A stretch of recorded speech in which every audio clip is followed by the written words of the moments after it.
내가 바로 그 사람이다. 오늘 설교 제목입니다. 예수님은 이 세상에 사람이 되어 오신 하나님의 아들이십니다. 30세의 세례를 받으시고 십자가에 못 박혀 돌아가시고 부활하시기까지 3년 반 동안을 우리는 예수님께서 자신을 위해서가 아니라 하나님의 뜻을 이루기 위해서 보내신 사명을 다 이루시기 위해서 사셨던 공생애라고 부릅니다. 이 공생애의 기간 동안 예수님은 철저하게 성령 하나님의 인도하심을 받고 사셨습니다. 시험을 받으러 가실 때도 성령의 인도하심을 받아서 어디를 가든지 하나님께서 성령님을 통해서 때가 이르렀다 하고 감동하실 때 감동하시는 곳으로 예수님은 가셔서 하나님의 일을 하셨습니다. 이번에 유대에서 갈릴리로 올라가시는 길에 사마리아를 지나시는 여행 경로를 택하신 것도 하나님의 뜻을 이루기 위해서였습니다. 보통 갈릴리에 사는 유대인들은 중간에 있는 사마리아 지역을 지나지 아니하고 아래쪽에 있는 예루살렘에서 북쪽 자기 고향으로 돌아갈 때에는 언제나 동쪽으로 여리고로 내려가서 요단강을 끼고 위로 올라가서 다시 서쪽으로 갈릴리로 갔습니다. 아주 무슨 큰 위급한 일이나 이머전시가 생길 때에 반대하고 싫어하는 사마리아 사람들의 눈총을 무시하고 그 사마리아 지역을 바로 가로질러 올라갔지 보통 때는 다 돌아다녔습니다. 그런데 예수님께서 이번에 제자들과 함께 그 길로 올라가십니다. 요한복음 4장 4절에 보면 사마리아를 통과하여야 하겠는지라 라는 말씀이 있습니다. 이 말씀은 예수님께서 반드시 꼭 그곳을 통과하셔야 한다는 말씀입니다. 왜 그랬을까요? 그날 그곳에서 꼭 예수님이 만나 주셔야 할 한 여인이 있었기 때문입니다. 하나님께서 무대를 설치하셨습니다. 그 무대 위에 우물이 하나 있습니다. 시간은 낮 12시입니다. 만일 아침 나절이나 저녁 나절이었다면 물을 길러 오는 많은 여인들이 있었을 것입니다. 그런 시간이었다면 이 여인은 우물에 나타나지 않았을 것입니다. 사람들 만나기가 싫었기 때문입니다. 예수님의 제자들이 음식을 사러 동네로 내려갔습니다. 신기하게도 몇 명이 내려간 것이 아니고 12명이 다 내려갔습니다. 그날 제자들이 한두 명만 그 자리에 남아 있었더라도 예수님과 이 여인 사이에 진지한 대화가 오갈 수 없었을 것입니다. 먼 길을 걸어오신 예수님은 목마르고 피곤하셨습니다. 그래서 우물을 보호하기 위해 쌓아올린 돌담 곁에 기대 앉으셨습니다. 그때 한 여인이 물을 깃기 위해 우물로 내려옵니다. 예수님께서는 그 여인에게 물 좀 달라고 부탁하셨습니다. 목마른 한 여인을 구원하시기 위해서 그리고 그 여인을 통하여 사마리아 동네 사람들을 구원하시기 위해 하나님의 완벽한 무대가 설치되었습니다. 한 그릇 물을 청하시는 예수님을 이 여인이 거절합니다. 거절한 배경에는 민족의 슬픈 역사가 담겨 있습니다. 그때로부터 900여 년을 거슬러 올라가서 있었던 일입니다. 솔로몬 왕의 아들 르호보암 때에 주전 931년에 이스라엘은 북왕국과 남왕국으로 나누어집니다. 북왕국을 이스라엘이라 불렀고 남왕국을 유다라고 불렀습니다. 그때로부터 사마리아는 북왕국의 이스라엘의 수도가 되었습니다. 주전 722년에 나라를 세운 지 불과 210년도 채 되지 않아서 북왕국 이스라엘은 아수르 대제국에게 멸망당하게 됩니다. 아수르 왕 사네립은 그가 점령한 5나라의 백성들을 끌어다가 사마리아에 살게 하고 사마리아의 사람들 중에 일부를 다른 지방으로 이주시켰습니다. 반란을 막기 위해 제국의 왕들이 즐겨 사용했던 방법입니다. 사마리아로 이주해온 타민족들은 자기들의 우상과 문화를 가지고 왔습니다. 그러나 살다 보니까 자기들 우상 숭배한 거 가지고는 불충분하다고 생각해서 이스라엘이 믿는 하나님도 섬기게 되었습니다. 그러나 우상과 하나님을 적절하게 혼합시켜서 이것도 아니고 저것도 아닌 제3의 종교를 만들어냈습니다. 남왕국 유다 사람들은 사마리아 사람들을 이방과 섞인 사람들로 보았습니다. 순수한 이스라엘 사람들로 여기지 않았습니다. 그래서 바벨론 포로에서 돌아온 후에 예루살렘 성전을 재건할 때에 사마리아 사람들의 동참을 허락하지 않았습니다. 그때부터 유대인들과 사마리아 사람들은 원수가 되었습니다. 여인이 예수님을 향하여서 당신은 유대인으로서 어찌하여 사마리아 여자인 나에게 물을 달라 하나이까 하는 그 거절 속에 역사적인 아픔과 슬픔과 상처가 담겨 있습니다. 그런데 예수님께서 여인을 포기하지 않으셨습니다. 네가 만일 하나님의 선물과 또 네게 물 좀 달라 하는 이가 누군 줄 알았더라면 네가 그에게 구하였을 것이요 그가 생수를 내게 주었으리라. 이 여인은 예수님의 말씀 중에 나오는 생수를 제대로 이해하지 못했습니다. 생수는 생명을 주는 물입니다. 생수의 뜻을 알지 못하고 여인은 대답합니다. 주여, 물 기를 그릇도 없고 이 우물은 깊은데 어디서 당신이 그 생수를 얻겠습니까? 우리 조상 야곱이 이 우물을 우리에게 주셨고 또 여기서 자기와 자기 아들들과 짐승이 다 마셨는데 당신이 야곱보다 더 큽니까? 예수님은 하늘로부터 내려온 생명을 주는 물에 대해서 말씀하십니다. 여인은 땅에 있는 물을 말합니다. 예수님은 하나님의 선물에 대해서 말씀하십니다. 여인은 야곱의 선물에 대해서 말합니다. 예수님은 선물을 주시기 위해서 오셨는데 이 여인은 왜 나에게 물을 달라고 하느냐고 묻습니다. 예수님께서 그 여인에게 다시 한번 말씀하셨습니다. 이 물을 마시는 자마다 다시 목마르려니와 내가 주는 물을 마시는 자는 영원히 목마르지 아니하리니 내가 주는 물은 그 속에서 영생하도록 솟아나는 샘물이 되리라. 예수님께서 이 여인의 실존적인 목마름을 상기시켜 주셨습니다. 이 여인의 고질적인 목마름은 육체적인 목마름이 아닙니다. 인격 전체의 목마름입니다. 예수님은 이 여인의 목마름을 해결해 주시기 위해 그곳 사마리아에 반드시 오셔야만 했습니다. 영생하도록 솟아나는 샘물은 다른 말로 하면은 영생에 이르도록 솟아나는 샘물입니다. 예수님은 요한복음 3장에서 니고데모에게 들려주셨던 그 영원한 생명, 영생을 지금 이 여인에게 실제로 주시기 위해서 그 우물가에 서 계십니다. 그러나 이 여인은 예수님께서 가져오신 선물이 무엇인지 알지 못했습니다. 그래서 적절하게 대화를 끝내고 돌아가려고 이렇게 말합니다. 주여, 그런 물이 있다면 내게 주사 목마르지도 않고 또 여기 물길로 오지도 않게 하옵소서. 마리아, 예의를 갖춰서 그렇게 했지만 속으로 생각은 그보다 훨씬 더 다른 생각이었을 것입니다. 도대체 말 같은 얘기를 하십시오. 어디서 자기도 목말라서 물 달라고 하면서 어디서 남을 먹일 수 있는 생수를 준다는 말이요. 그런 물이 있어요? 그렇게 공중에 뜬 얘기 같은 거 듣고 싶지 않아요. 잘 가세요. 아마도 그때까지도 이 여인은 예수님에게 물을 주지 않았을 것입니다. 그러나 예수님은 그렇게 쉽게 물러서지 않으셨습니다. 하나님은 그가 구원하시기로 작정하신 사람을 절대로 포기하지 않으십니다.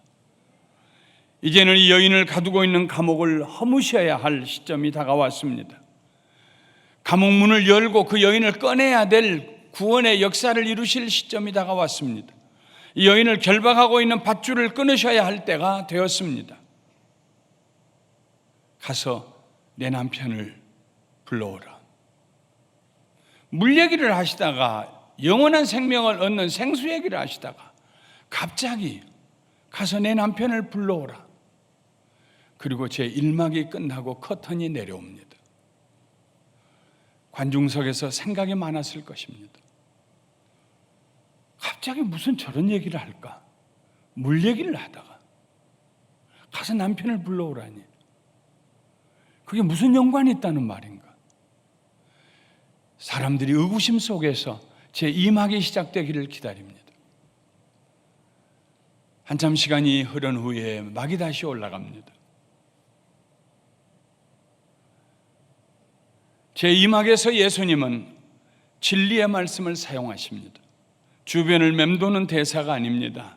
이 여인의 진정한 모습을 드러내게 하시는 말씀입니다.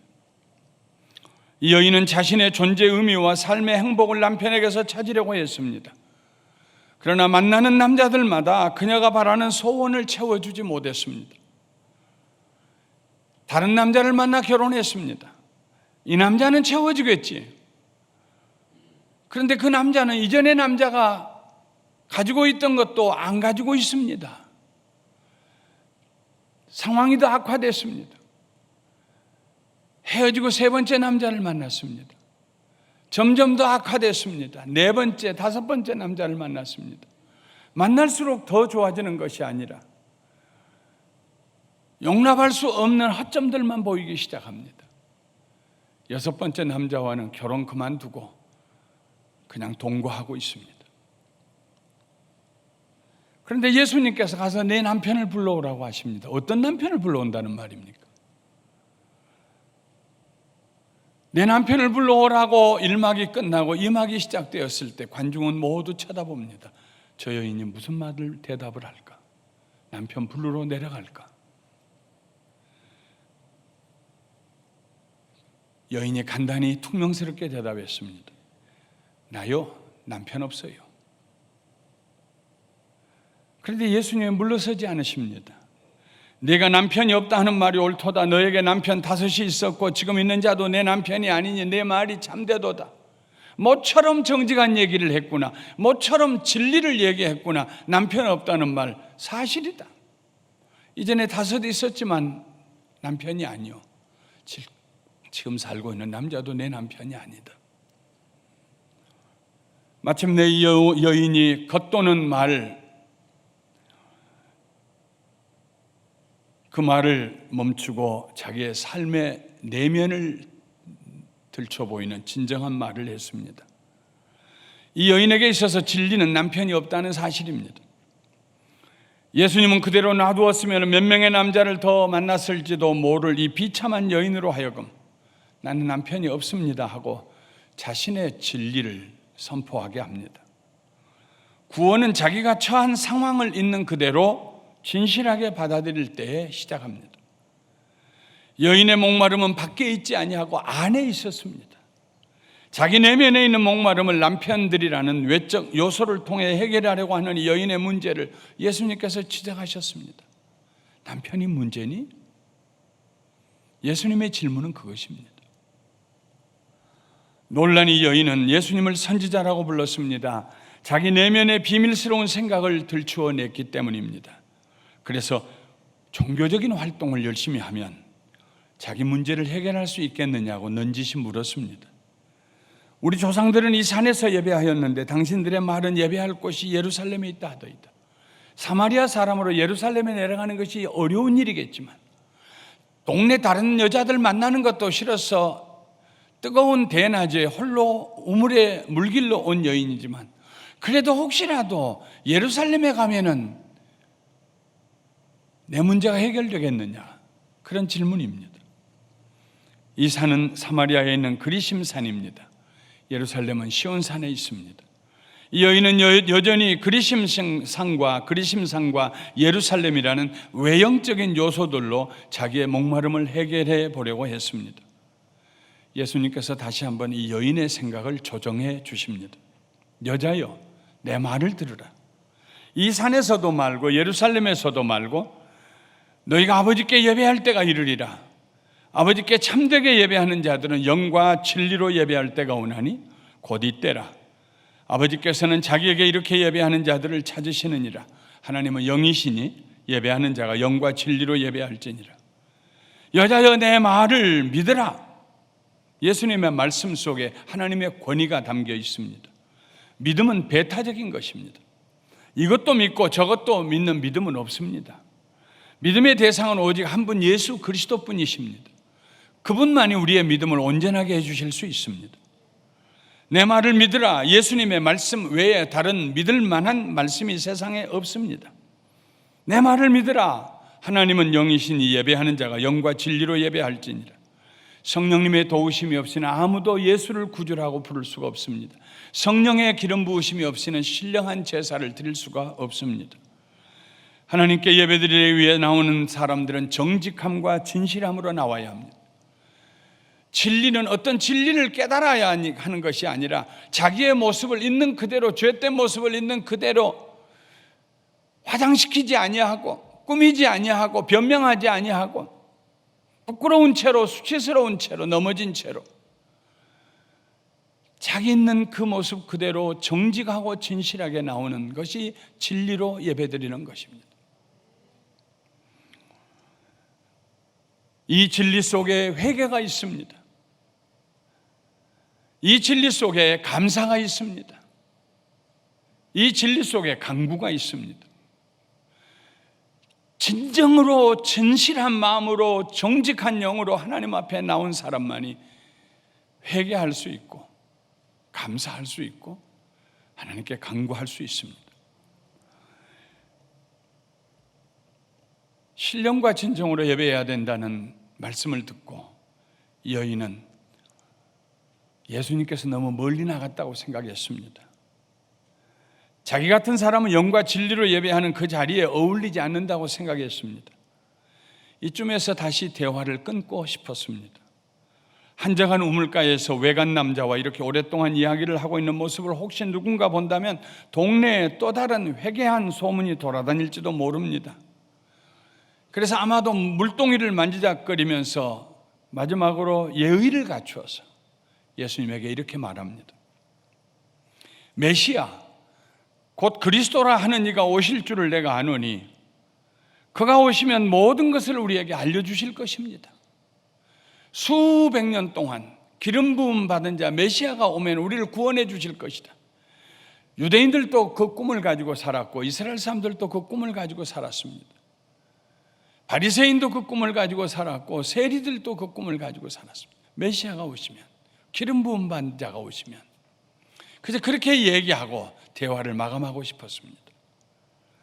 그런데 예수님께서 뜻밖의 말씀을 하십니다.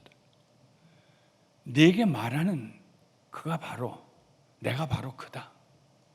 너하고 얘기하고 있는 내가 바로 그 메시아다 하는 말씀입니다. 출애굽기 3장과 4장에 보면은 하나님과 모세 사이에 말씨름이 있습니다. 하나님께서는 모세에게 가서 내 백성을 애굽에서 구해내오너라 하시고, 모세는 나는 그럴 자격이 없습니다. 말도 둔하고요, 다른 사람 보내세요 하며 거절합니다. 그 말씨름 중에 모세가 하나님께 묻습니다. 내가 이스라엘 자손에게 가서 이르기를 너희의 조상의 하나님이 나를 너희에게 보내셨다 하면 그들이 내게 묻기를 그의 이름이 무엇이냐 하리니 내가 무엇이라고 그들에게 말하리까? 내가 호렙산에서 양을 치는데 갑자기 떨기나무에 불이 붙고 그 불이 꺼지지 않아서 가까이 갔더니 그 불꽃 속에서 음성이 들려왔다. 너희 조상의 하나님께서 나를 너희에게 보내셔서 그 불꽃 속에서 말씀하신 하나님이 나를 보내셔서 내게 왔다, 내가 너희에게 왔다 하면 그들이 내게 그의 이름이 무엇이냐고 물을 터인데 내가 뭐라고 대답해야 됩니까? 그때 하나님께서 이렇게 대답하십니다. 너는 이스라엘 자손에게 이같이 이르기를 스스로 있는 자가 나를 너희에게 보내셨다 하라. 스스로 있는 자가 나를 너희에게 보내셨다 하라. 구약의 히브리어를 헬라어로 번역한 70인 역본이 있습니다. 셉추아진트라고 하는.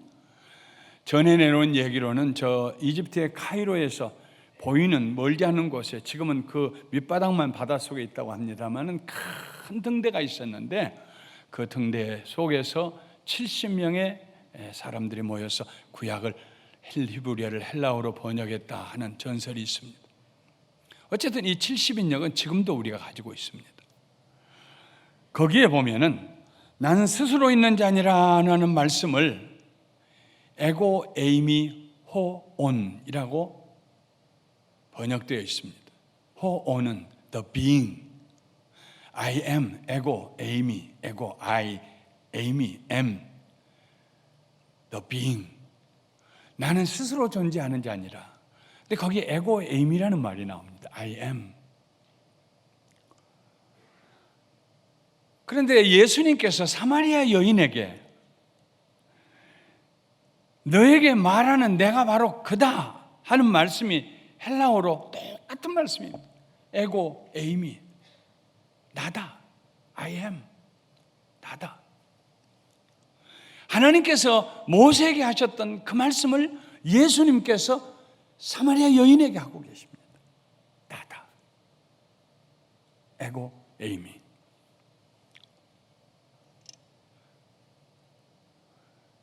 메시아가 오면은 될 거예요. 아이고 모르겠어요. 머리 복잡해요. 메시아가 오면 다 끝날 거예요. 물동이를 들고 일어나려고 하는 여인에게 예수님께서 네가 말하는 그가 바로 나다 하면서 제 이막에 커튼이 내려옵니다. 관용석에 앉은 사람들이 수군거립니다. 어떻게 저렇게 얘기할 수 있지?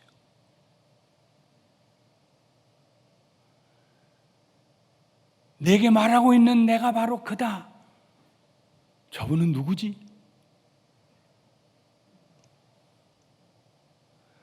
한참 후에 다시 커튼이 오르고 산막이 시작됩니다.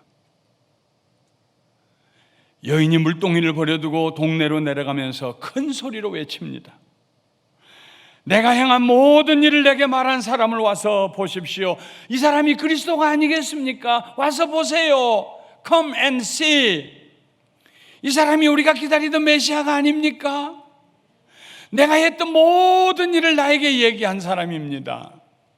뭐가 다릅니까? 그 여인이 자기가 했던 일 모르고 있었나요? 압니다.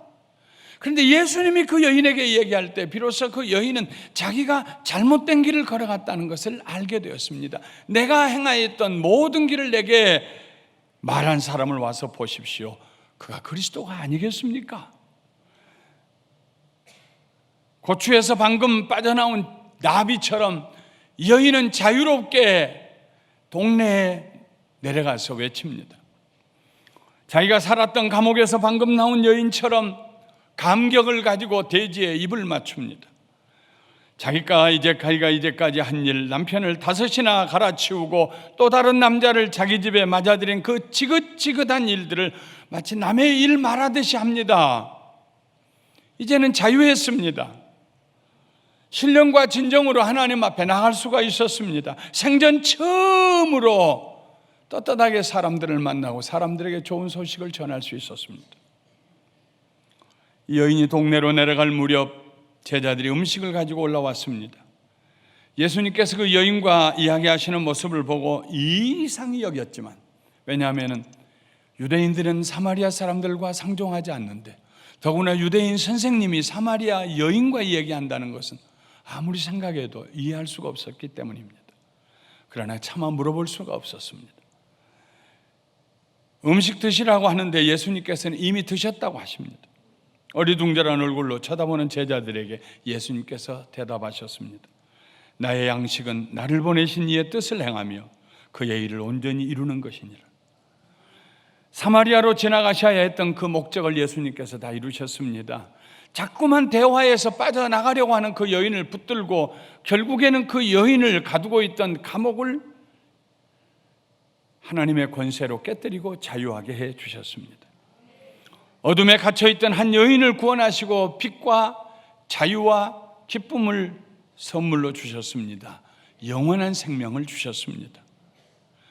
하나님의 뜻을 행하는 것이 예수님에게 양식이 되었습니다. 여인의 말을 들은 동네 사람들이 예수님께 찾아 올라왔습니다. 그리고 자기들의 동네로 초청하여 이틀 동안 머물게 하시면서 천국 복음을 들었습니다. 버림받은 땅 사마리아에 하나님께서 다시 찾아오셨습니다. 하나님에게서 잊혀졌다고 생각했던, 그래서 우리도 하나님 자녀 맞지요? 하나님 하고 몸부림치던 그 사마리아 사람들에게 맞다, 너희도 내 자녀다 하고 하나님이 찾아오셔서 말씀하셨습니다. 여인과 사마리아 사람들에게 대반전이 일어났습니다. 예수님이 오신 곳에는 언제나 그런 일이 일어납니다. 말씀을 마치겠습니다. 보통 연극은 1막으로 충분합니다. 막을 내리고 올릴 것도 없이 한번 올라간 막은 중간에 불을 켰다 껐다 하면서 무대 배치를 좀 바꾸거나 새로운 인물들이 등장하거나 하면서 연극이 끝납니다. 그러나 큰 연극은, 논리적으로 전혀 다른 단계로 올라가는 큰 연극은 산막 이상으로 구성이 됩니다. 각 막들 사이가 전혀 다른 차원에서 시작되기 때문에 커튼을 내리고 관객으로 하여금 지금까지 보고 들었던 것들을 되새김질하도록 도와줍니다. 오늘 우리가 살펴본 사마리아 수가성 우물가에 일어난 사건은 산막으로 처리됩니다. 1막에는 땅에서 길어 올리는 물과 하늘에서 내려오는 생수에 대한 내용입니다. 물과 기름처럼 서로 대화가 섞이지 아니하고 예수님은 예수님대로 말씀하시고 여인은 여인대로 얘기합니다. 등장인물도 둘밖에 없습니다. 침울합니다. 영원한 생명에 이르게 하기 위한 선물을 주시기 위해 오신 예수님을 고집스럽게 거절하는 여인과의 대화가 1막의 줄을 이룹니다. 그리고 내 남편을 데려오라는 청천벽력 같은 짧은 대화로 1막은 끝납니다. 2막의 막이 올라가면서 여인의 남편 얘기가 나옵니다. 6번째 남자와 살고 있는 이 여인은 인생의 막장 이야기입니다.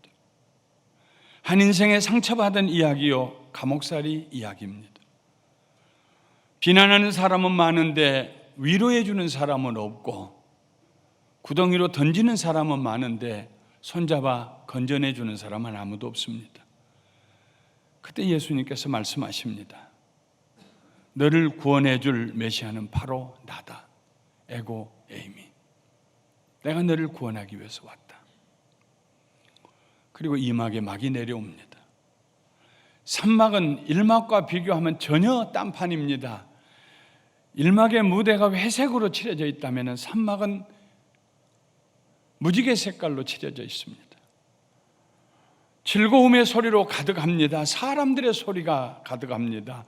와서 보라 하는 여인의 외치는 소리가 메아리칩니다. 떼지어 올라오는 군중의 발자국 소리가 가득합니다. 그리고 복음을 전하시는 예수님의 권위 있는 소리로 그 무대가 채워집니다. 1막의 쓸쓸함이 사라지고 2막의 절망도 사라집니다. 3막에 구원의 기쁨이 있습니다. 이 이야기를 읽을 때마다 저는 생각해 봅니다. 그때 예수님이 물은 얻어맞으셨을까? 그 여인의 남은 여생은 어떻게 됐을까? 처음 남편에게 돌아갔을까? 아니면 5 남편 중에 그래도 비교해 볼 때 더 나은 남편에게로 돌아갔을까? 성경에는 분명한 얘기가 없습니다. 저 혼자 생각합니다. 아마도 마지막 만난 그 남자와 살았을 것이다. 마지막 만난 그 남자의 연약함과 허물을 덮어주면서 그 남자에게서 자기 삶의 의미를 발견하려고 하던 그 헛된 수고를 그만두고 자기 속에 생수가 솟아올라서 영원한 생명이 자기 속에 가득 차서 이제는 6번째 만난 남자를 긍휼히 여기면서 행복하게 살았을 것이다. 이 얘기는 예화가 아니고 실화이기 때문에 반드시 무슨 일인가 일어났을 것입니다. 저는 천국에 가면은 만나서 물어보고 싶은 얘기들이 참 많습니다. 사랑하는 성도 여러분, 예수님을 만난 순간 인생이 바꿔집니다. 헛수고가 그칩니다. 에고 에이미, 나다, 나야. 너의 목마름을 해결해 줄 수 있는 자는 나다. 나 예수밖에 없다. 오늘도 예수님은 우리에게 이렇게 말씀하십니다. 나다, 에고 에이미.